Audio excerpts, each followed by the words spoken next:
How do the three P's, price, promise, and performance, help you create a lasting relationship with your clients? Well, they're all interconnected. At the beginning, your client buys your promise. We promise that we're going to do a great job and get you better performance. Now, once we actually have real performance data, the idea of price comes into play because your performance, let's imagine that you were able to increase your client's revenue by $10,000 a month and you were charging $8,000 a month. So the net benefit to your client is $2,000. Is it worth spending $8,000 to get $2,000? Probably not. That's where performance and price might be counterindicative. The performance might be okay, but the price for that performance is too high. When you're setting your pricing, you have to measure how big your promise is going to be. If you're thinking, well, I can increase your business by 40% over the next 6 months, that's cool. What is it worth to get 40% more business?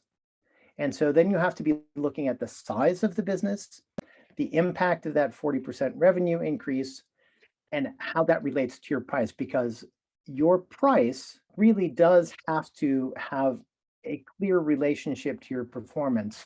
Pricing really doesn't have much to do with how much it costs you to deliver the service.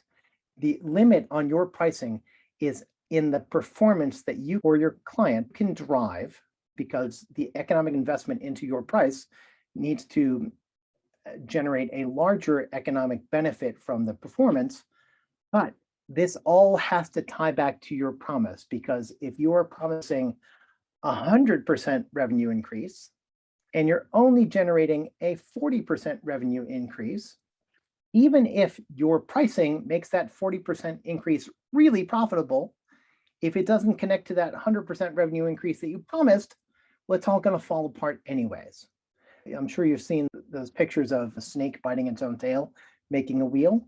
It's like that price, performance, and promise are essentially a circle. They all connect together and they're sort of inextricable. Your thinking has to be this: if I make a promise, it has to be big enough to justify the price that I'm asking for.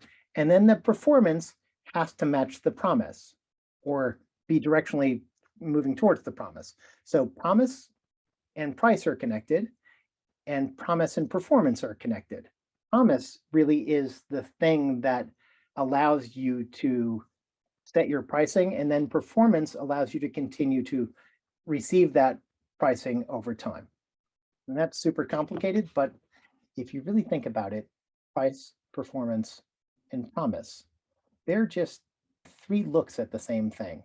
They're three looks at how much value you bring to your client during your relationship. And so if you focus on increasing your value every day, the three P's take care of themselves.